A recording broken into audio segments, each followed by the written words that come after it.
Bonjour à tous, vous êtes à l'écoute de l'Évangile sans contour et ce matin encore j'aimerais vraiment avoir un partage amical, fraternel avec vous pour ce sujet de marcher chaque jour dans la bénédiction de Dieu.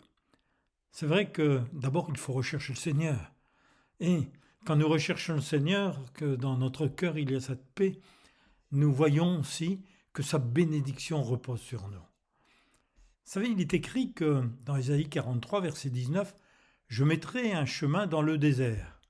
Et c'est vrai que ce monde est souvent un désert par rapport à, je dirais, par rapport à Dieu, un désert spirituel.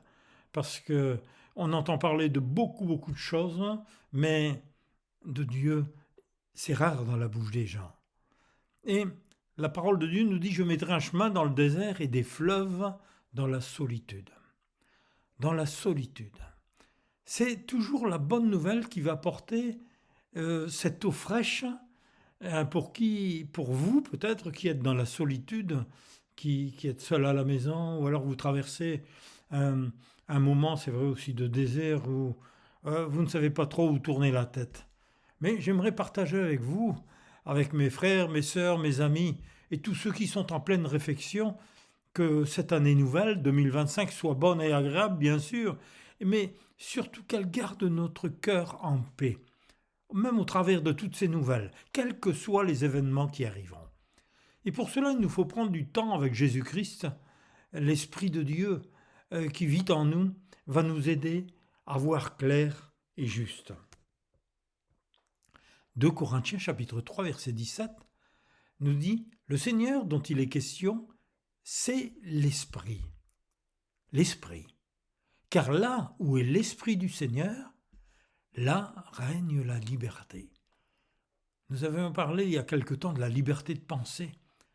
Cette liberté que personne ne peut nous arracher parce que par la pensée nous pouvons voyager, nous pouvons rêver, nous pouvons même, je dirais, voir toutes ces choses qui sont écrites dans la Bible et nous les imaginer. Et lire la parole de Dieu, voyez-vous, va nous conduire dans cette liberté avec un esprit de prière et d'écoute afin que sa sagesse s'installe en nous pour comprendre et appliquer notre cœur et surtout apprendre à obéir à celui qui nous a tant aimés. Jean chapitre 3 verset 16 nous le dit, tout cela c'est par amour. Oui, Dieu a tant aimé les hommes qu'il a donné son Fils, son unique, pour que chacun d'eux qui se confie en lui, pour qu'aucun de ceux qui se confient en lui, ne soit perdu, mais que chacun accède à la vie éternelle. Vous savez, la vie éternelle, c'est-à-dire que nous ne sommes que de passage sur terre. Alors cette semaine, j'entendais qu'il y a une sœur qui est partie, que le Seigneur a pris 97 ans, que Dieu soit béni. Maintenant, elle est dans le repos de Dieu. Nous savons où elle est. Et il y a une grande consolation dans notre cœur. Et un jour, nous la retrouverons. Voyez-vous, la parole de Dieu nous montre que nos oreilles écoutent les avertissements de sa parole qui sans cesse se font entendre aussi. Parce que nous devons les recevoir favorablement, parce que c'est un enseignement du Seigneur. Retenons ce qu'il nous dit de faire. Écoutons les leçons de sa sagesse qui vient d'en haut. 1 Corinthiens chapitre 1 verset 30 nous dit « Mais Dieu vous a unis à Jésus-Christ et il a fait du Christ notre sagesse. » Alléluia.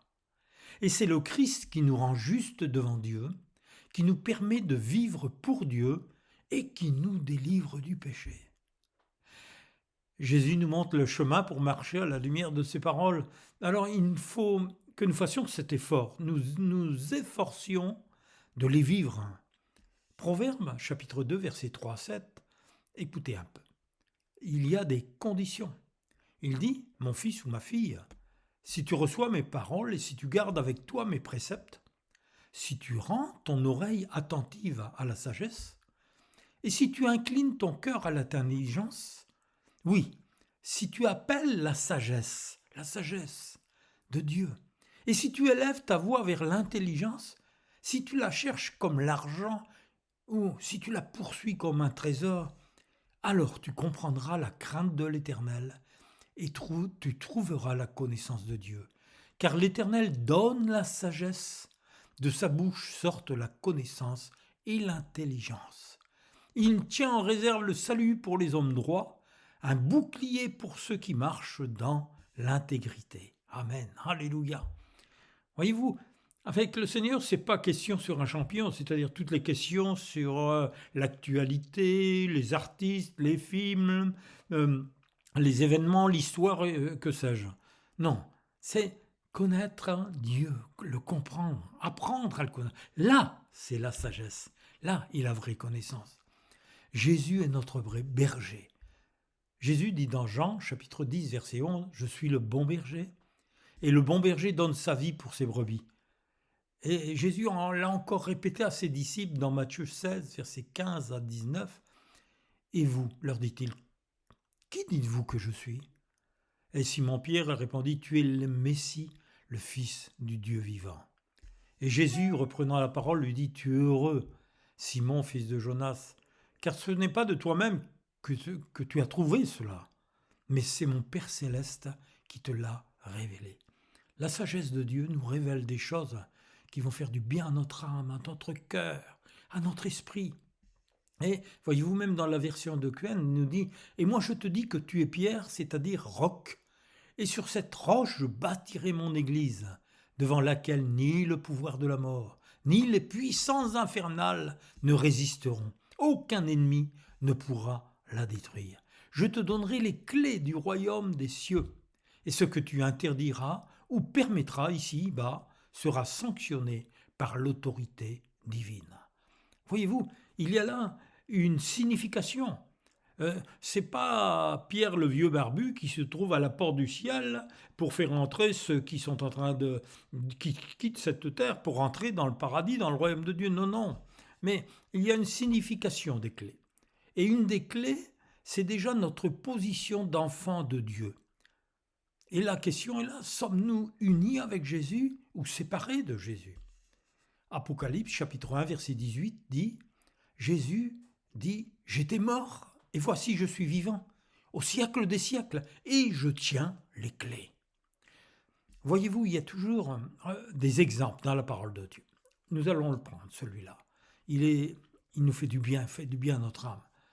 Jésus dit dans Jean chapitre 13 versets 34 et 35, « Je vous donne un commandement nouveau, c'est de vous aimer les uns les autres comme je vous ai aimé. Vous aussi, aimez-vous les uns les autres. C'est à ceci que tous reconnaîtront que vous êtes mes disciples et si vous avez de l'amour les uns pour les autres. » Matière à réflexion. Une bonne réflexion. Cela dépend de nous et de notre attitude vis-à-vis de la parole qui nous est donnée, mais aussi, cette faculté d'aimer avec le Saint-Esprit qui est en nous. Voyez-vous, cherchez celui qui vit en nous à comprendre en profondeur ses paroles pour aimer. Dieu dit dans Proverbes chapitre 8 verset 17, « J'aime ceux qui m'aiment et ceux qui me cherchent me trouvent. » Encore dans Matthieu chapitre 12 verset 18, il dira, « Voici mon serviteur que j'ai choisi, mon bien-aimé, en qui mon âme a pris plaisir. Je mettrai mon esprit sur lui, et il annoncera la justice aux nations. » Voyez-vous, c'est extraordinaire. Les déclarations, Jésus disait ce que le Père lui disait de dire. Il voulait faire comprendre à tous ses bien-aimés, tous ceux qui l'entouraient, tous ceux qui le suivaient, combien il est important. Et même dans Jean chapitre 10, verset 17, il dira « Le Père m'aime parce que je donne ma vie afin de la reprendre. » Et il dira un peu plus loin « Si quelqu'un m'aime, il gardera ma parole et mon Père l'aimera. Nous viendrons à lui et nous ferons notre demeure chez lui. » Voyez-vous, nous avons besoin, non pas d'un bâtiment, mais nous avons besoin, non pas d'une religion, ni d'un mouvement, ni de quoi que ce soit. D'abord, nous avons besoin de Jésus dans notre cœur et de garder sa parole. C'est comme cela que nous allons apprendre à l'aimer de plus en plus et que nous connaîtrons l'amour du Père. L'apôtre Jean disait dans 1 Jean chapitre 2 verset 20, « Quant à vous, vous avez reçu le Saint-Esprit de la part du Christ, de sorte que vous connaissez tous la vérité. » Le Saint-Esprit nous poussera toujours dans la vérité. va nous ouvrir les yeux, va toucher notre cœur, va parfois nous retenir pour ne pas tomber dans un piège. C'est une instruction de l'Esprit de Dieu à notre esprit. Sa pensée vient à l'intérieur de nous et il nous aide docilement à obéir pour être dans la volonté de notre Père céleste. 1 Jean chapitre 2 verset 27 dit quant à vous, l'Esprit que vous avez reçu du Christ demeure en vous et vous n'avez donc pas besoin qu'on vous instruise. Il y a là une priorité, l'Esprit nous instruit. En effet, l'Esprit vous instruit de tout, le dira. Il enseigne la vérité, non le mensonge. C'est pourquoi faites ce qu'il vous a enseigné, demeurez unis au Christ. Oui, toujours cette confirmation. Dieu a envoyé son Fils unique, Dieu a envoyé Jésus, Jésus, Emmanuel, le conseiller, l'admirable, le prince de la paix, le Père éternel. Oh, extraordinaire. Il n'y a pas d'autre nom qui ait été donné parmi les hommes parmi lesquels nous puissions être sauvés. Et Ésaïe 28 le disait déjà près de 700 ans avant Jésus-Christ. C'est pourquoi, ainsi parle le Seigneur l'Éternel, voici, j'ai mis pour fondement en Sion une pierre éprouvée, une pierre angulaire de prix solidement posée. C'est une pierre de fondation. Et celui qui la prendra pour appui, Jésus-Christ, n'aura point hâte de fuir. Je ferai de la droiture une règle et de la justice un niveau. Ah, mes amis, oh, le Seigneur est merveilleux. C'est vraiment le divin architecte. Pas le divin architecte des francs-maçons, c'est le divin architecte, je dirais, qui va pousser jusque dans l'éternité, qui a un plan merveilleux. 1 Corinthiens chapitre 3 versets 10 et 11. Selon la grâce de Dieu qui m'a été donnée, c'est Paul qui parle, j'ai posé le fondement comme un sage architecte et un autre a bâti dessus.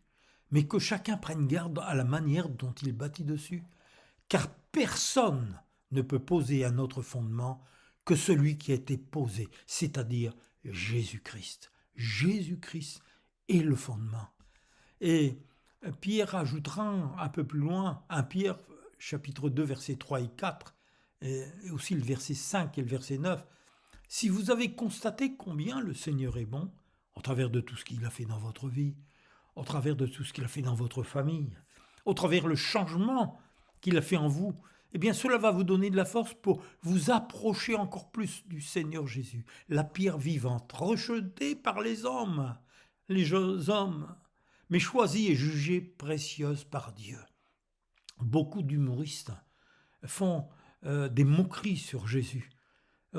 Des journaux satiriques font des dessins sur Jésus. Et ils se moquent de la pierre vivante. Et c'est vrai qu'elle est rejetée par les hommes. Parce qu'ils ont les yeux aveuglés. Ils ont des écailles sur leurs yeux. Mais la parole de Dieu nous dit à nous, prenez place vous aussi comme des pierres vivantes à côté de lui dans la construction du temple spirituel. Vous êtes la race choisie, le peuple qui appartient à Dieu. Il vous a appelé de passer de l'obscurité à sa merveilleuse lumière, afin que vous proclamiez ses œuvres magnifiques. Et oui, mes amis, mes frères, mes sœurs, Dieu nous a appelés, nous a fait passer de l'obscurité à sa merveilleuse lumière pour que nous racontions tout ce qu'il a fait pour nous, que nous soyons des témoins, que nous soyons vraiment dans cette dynamique de l'évangélisation pour faire connaître le beau nom de Jésus. Hébreux chapitre 3 verset 6, il est dit le Christ est fidèle en tant que fils placé à la tête de sa propre maison. Et cette maison, c'est qui ? C'est nous qui la constituons. Et si nous maintenons sans défaillir, ferme et inébranlable, jusqu'à la fin, l'espérance joyeuse de la gloire future, étant toujours prêt à en témoigner hardiment. Alléluia. L'espérance joyeuse. Sa parole par l'Esprit nous éclaire et nous conduit à comprendre comment aimer notre prochain et surtout l'Église de Jésus-Christ. Jésus dit dans Jean chapitre 17 versets 20 et 21, il dira « Je ne te prie pas seulement pour eux, Père, mais aussi pour ceux qui croiront en moi grâce à leur message. Et je prie pour que tout soit un, Père, qu'il soit uni à nous, comme toi tu es uni à moi et moi à toi. Il est écrit, Proverbe chapitre 3, versets 27 à 35, « Chaque fois que tu en as la possibilité, n'hésite pas à faire du bien à ceux qui en ont besoin. Ne dis pas à ton prochain de revenir le lendemain lorsque tu peux lui donner immédiatement ce qu'il te demande. Ne projette pas surtout de faire du mal à ton ami, ou IE, c'est-à-dire alors qu'il vit auprès de toi avec confiance. Ne te querelle pas sans motif avec quelqu'un qui ne t'a rien fait. N'envie pas les gens violents et n'imite pas leur conduite. Mes amis, ça c'est aimer son prochain. La parole de Dieu nous le montre, nous le dit. Les Écritures nous instruisent avec amour pour notre bien, pour continuer à marcher avec la joie dans notre cœur. Car le Seigneur déteste ceux qui se détournent de lui, mais il donne son amitié aux hommes droits. Le Seigneur maudit la maison des méchants, alors qu'il bénit la demeure des justes, la demeure où il y a toute la famille. Il se moque de ceux qui se moquent de lui, mais il traite les humbles avec bonté. C'est la part réservée aux sages, c'est l'honneur, et celle des sots, c'est la honte. Dieu nous montre dans sa parole, toute sa parole est inspirée. C'est une parole qui est vivante, qui nous fait vivre en lui. Le psaume 144, versets 1 et 2 dit « Merci au Seigneur mon rocher », c'est-à-dire Jésus, lui qui m'entraîne à la bataille et me prépare au combat. Il est mon assurance et ma protection, la forteresse où je me réfugie, le bouclier qui m'abrite. Que chaque jour de cette année soit rempli de la présence de Dieu par Jésus-Christ avec le Saint-Esprit en vous. Que nous puissions raconter tout ce qu'il a fait pour nous avec amour et sagesse. Et lorsque notre bouche confesse le beau nom de Jésus, et que l'être nouveau que nous sommes vive les paroles agissantes qu'il nous a données par la foi, qui triomphe de tout. Soyez bénis, mes amis, mes frères, mes sœurs, avec un cœur renouvelé dans sa présence, que notre Dieu Tout-Puissant soit glorifié, adoré et loué dans toute l'éternité.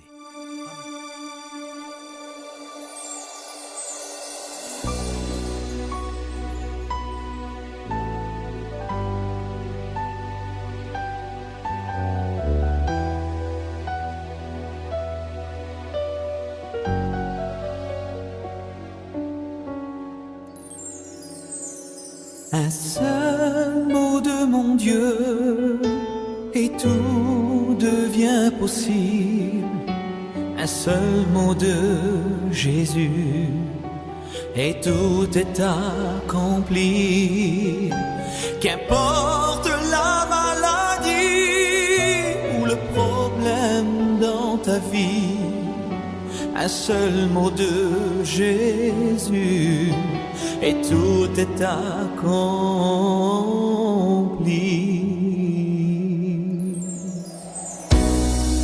Quand je marcherai dans la vallée de l'ombre de la mort, je ne craindrai aucun